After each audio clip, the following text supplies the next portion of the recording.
அனைவருக்கும் வணக்கம். நான் தமிழரசி பாலமுருகன். இன்றைய தினம் பங்குனி அமாவாசை, புதன்கிழமை 18/3/2026. இன்று இரவு நாம் நம் வீடுகளில் செய்ய வேண்டிய மிக முக்கியமான 3 விஷயங்களை தான் நான் உங்ககிட்ட இப்போ பகிர்ந்துக்க போகிறேன். யாரெல்லாம் மாதம் அமாவாசைக்கு தவறாமல் நாங்கள் படையல் பண்ணுறோம், அல்லது திதி கொடுக்குறோம், திதி தவறாமல் கொடுக்குறோம், அல்லது தர்ப்பணம், அல்லது குளக்கரைகளில் போய் முன்னோர்களுக்கான வழிபாடுகளை செய்கிறோம், அல்லது வீட்டிலேயே எள்ளு தண்ணீர் இறைக்கிறோம், பசுமாடுகளுக்கு தவறாமல் நாங்கள் அமாவாசை என்று உணவுப் பொருள்களை தரோம் அப்படிங்கிறவங்க இப்போ நம்ம சொல்லக்கூடிய முதல் விஷயத்தை நீங்கள் இன்றைக்கி செய்ய வேண்டாம். யாரெல்லாம் செய்யணும் இந்த முதல் விஷயத்தை மட்டும் அப்படின்னு பார்த்தோன்னா, நாங்கள் சரிவர அமாவாசைக்கு திதி தர்ப்பணம் கொடுப்பது கிடையாது. இன்றைக்கி கூட நான் சரியாக படையல் பண்ணலை. அதாவது இறந்தவர்களுக்கு ஒரு படையல் பண்ணுவாங்க. மதியம் ஒரு சாதம், சாம்பார், கூட்டு, பொரியல் இதெல்லாம் வச்சு அவங்களுக்கு படையல் போடுவாங்க. அதில் முதல் வாய் எடுத்து காகத்திற்கு வைப்பாங்க. அதுதான் அமாவாசை படையல் அப்படின்னு சொல்லுவாங்க. சில பேர் வீட்டில் செய்யாமல் குளக்கரையில் போய் செய்வாங்க. இதெல்லாம் நம்ம ஏன் செய்யணும் அப்படின்னு கேட்டிங்கன்னா, பித்ரு சாபம், பித்ரு தோஷம் நம்மை அண்டாமல் இருப்பதற்காக தான் நம்ம செய்கிறோம். அப்படி நாங்கள் எதுவுமே செய்யறதில்லை அப்படிங்கிறவங்க இப்போ நம்ம சொல்லக்கூடிய முதல் விஷயத்தை இன்று இரவு அவசியம் நீங்கள் செய்யணும். இந்த பித்ரு சாபம் அல்லது பித்ரு தோஷம் எதற்காக வருது அப்படின்னு கேட்டிங்கன்னா, தவறான உறவுகளால் ஒருத்தவங்க கருக்கலைப்பு செய்கிறாங்க அப்படின்னா அவர்களுக்கு அந்த பித்ரு தோஷம் அப்படிங்கிறது வரும். அதே போல் தங்களுடைய பெற்றோர் உயிரோடு இருக்கும் பொழுது அவர்களுடைய கடைசி காலத்தில் அவர்களை சரிவர கவனிக்காமல், அவர்களுக்கு சரியான பராமரிப்பு கொடுக்காமல், உணவு, உடை, இருப்பிடம் போன்ற அத்தியாவசியமான தேவைகளை கூட பூர்த்தி செய்யாமல் நிறைய பிள்ளைகள் இருக்கிறார்கள். யாரெல்லாம் தங்களுடைய பெற்றோர்களை சரியாமல் கவனிக்காமல் அவங்க குடும்பத்தை மட்டும் இந்த காலத்தில் பார்த்துக்கிறாங்களோ அவங்களுக்கெல்லாம் அவங்க பிள்ளைகளுக்கு இந்த பித்ரு தோஷம், முன்னோர் சாபம் இதெல்லாம் வரும். ஸோ அவங்க உயிரோடு இருக்கும் பொழுதே அவங்கள நம்ம சரிவர கவனிப்பது அப்படிங்கிறது ரொம்ப ரொம்ப நல்லது. அதே போல் ஒருத்தவருக்கு முதல் தாரம், 2வது தாரம் அப்படின்னு இருக்கிறாங்கன்னா, முதல் தாரத்துக்கு குழந்தை இல்லை. அதனால் ஒருத்தர் 2வது கல்யாணம் பண்ணுறாருன்னா 2வது திருமணம் பண்ணவங்களுக்கு குழந்தை பிறக்குது. அந்த முதல் தாரம் இறந்து போயிடுறாங்கன்னா அந்த முதல் தாரத்துக்கு 2வது தாரத்தோட பிள்ளைகள் இருக்கிறாங்கல்ல, அவங்க தான் திதி தர்ப்பணம்லாம் கொடுக்கணும். அப்படி அவங்க கொடுக்காமல் விட்டுட்டாலும் அதுவும் பித்ரு தோஷம், பித்ரு சாபமாக மாறும். அதே போல் நம்ம குடும்பத்தில் ஒரு பெரியப்பா, சித்தப்பா, மாமா இவங்களுக்கெல்லாம் வாரிசு இல்லை. ஸோ அவங்களுக்கு யாராவது அந்த குடும்பத்தில் சரியான முறையில் தர்ப்பணம் அல்லது அமாவாசை படையல் அப்படிங்கிறத போடணும். அப்படி யாருமே அவங்களுக்கு பண்ணலனாலும் அந்த குடும்பத்தில் இருக்கிறவங்களுக்கு பித்ரு தோஷம், அந்த முன்னோர் தோஷம் அப்படிங்கிறது வரும். ஸோ இதையும் நம்ம மனசில் வச்சுக்கணும். அதனால தான் யாராக இருந்தாலும் அவர்களுக்கு நம்மளுடைய நிலைவாசலுக்கு வெளியில் அமாவாசை என்று காலையில் ஒரு டம்ளர் தண்ணீரும் இந்த விளக்கும் நீங்கள் வச்சிடுங்க. வாரிசு இல்லாதவர்களுக்கும் இது போய் சேரும். அதே போல் இந்த முதல் தாரம், 2வது தாரம்னு சொல்கிறேன் இல்லைங்களா, அந்த தோஷத்தையும் இது நீக்கிடும்.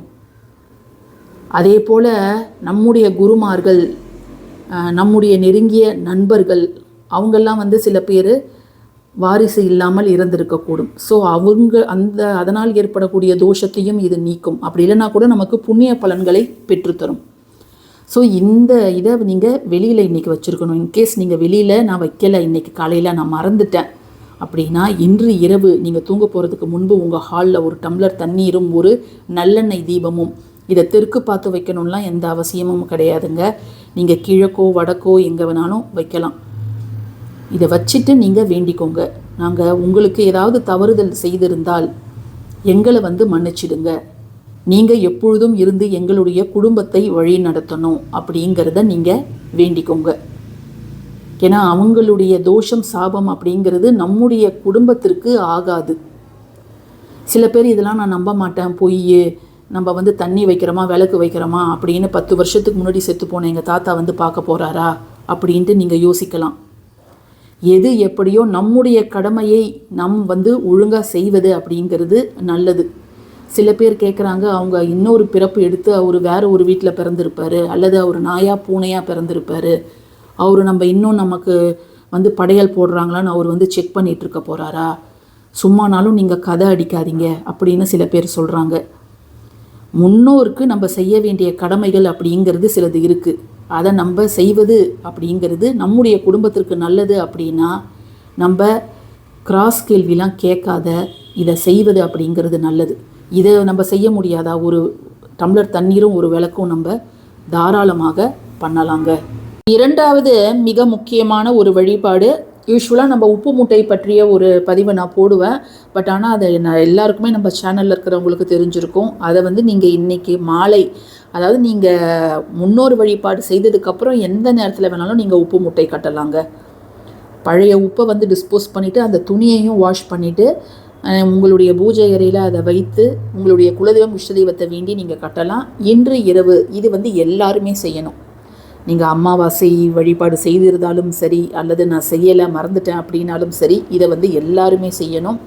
ஸோ இதை மாதிரி 5 அகல் நான் எடுத்துருக்கிறேன். நீங்கள் பேப்பர் கப்போ பிளாஸ்டிக் கப்போ எது வேணாலும், இல்லை பிளாஸ்டிக் பாக்ஸ் பவுல் உங்கள் கிட்டே இருக்கிறதுனாலும் எடுத்துக்கலாம். உங்கள் வீட்டில் 5 முக்கிய இடங்களில், நிலைவாசலில், ஹாலு, கிச்சனு, பெட்ரூமு, பாத்ரூமு. இப்போ பெட்ரூமு கிரவுண்ட் ஃப்ளோரு ஃபஸ்ட் ஃப்ளோர்லலாம் இருக்குதுன்னா அதுக்கு தகுந்த மாதிரி நீங்கள் அதிகப்படுத்தி நீங்கள் அங்கே வையுங்க. அதை மாதிரி பாத்ரூம்லேயும் அவசியமாக வைக்கணும். இல்லை எல்லாம் தனித்தனியாக நாங்கள் கட்டியிருக்கிறோன்னா எல்லாத்துலேயுமே நீங்கள் இதை வைக்கணும். மறுநாள் காலையில் இந்த உப்பை நீங்கள் குளிக்கிறதுக்கு முன்னாடி எடுத்து இதை வந்து நீங்கள் டிஸ்போஸ் பண்ணிடலாம். பாத்ரூம்லேயோ அல்லது கிச்சன் சிங்க்லேயோ இல்லை வேறு எங்கேயாவது வாஷ் பேசன் இருக்குதுன்னா தண்ணீரில் கரைச்சி அப்படியே ஊற்றிடலாம். நீங்கள் இதை வந்து எக்காரணம் கொண்டும் செடிகளுக்கு இதை நீங்கள் ஊற்றக்கூடாது. இது ரொம்ப ரொம்ப முக்கியம். அதே போலவே இன்றைக்கி வந்து அந்த திருஷ்டி கழிப்பது வந்து செய்வாங்க, வீடுகளுக்கு எல்லாம் செய்வாங்க. அதை மாதிரி வந்து வீடு கட்டிகிட்ருக்குறீங்க, பாதி கட்டிகிட்ருக்குறோன்னா அங்கேயும் வந்து அவசியம் இந்த பூசணிக்காயெல்லாம் கட்டி வைப்பாங்க. இல்லைன்னா அந்த திருஷ்டி பொம்மையெல்லாம் வந்து கட்டி வச்சுருப்பாங்க. அமாவாசையில் திருஷ்டி கழிக்கிறது ரொம்ப முக்கியம். இன்னும் சில பேர் பக்கத்தில் சில கோவில்கள்லாம் இருக்கும், ஸ்பெஷலாக அமாவாசை அன்னைக்கு தனியாக நம்ம போனாலே வந்து நம்மளுக்கே வந்து அங்கே இருக்கக்கூடிய பூஜை செய்கிற பூசாரிலாம் வந்து திருஷ்டி கழிப்பாங்க. இந்த எதுவுமே நீங்கள் பண்ணலை அப்படின்னாலும் நீங்கள் கல்லுப்பு உங்களுடைய லெஃப்ட் ஹேண்டில் எடுத்துக்கிட்டு வீட்டு நபர்கள்லாம் உட்கார வச்சு நீங்கள் திருஷ்டியும் கழிக்கலாங்க. மூன்றாவது முக்கியமான வழிபாடு இந்த எலுமிச்சம்பழத்தை வச்சு நம்ம திருஷ்டி கழிக்கிறதுங்க. நம்ம உப்பில் பண்ணுறதை விட மாதம் ஒரு முறை இந்த அமாவாசையில் எலுமிச்சையால் நம்ம திருஷ்டி கழிக்கலாம். இன்னும் சில பேர் பூசணிக்காயெலாம் உடைப்பாங்க. நீங்கள் பூசணிக்காய் உடைச்சா கூட தேங்காய், அதுக்கப்புறம் எலுமிச்சை, இந்த 3 விஷயங்களை நம்ம பண்ணணும்.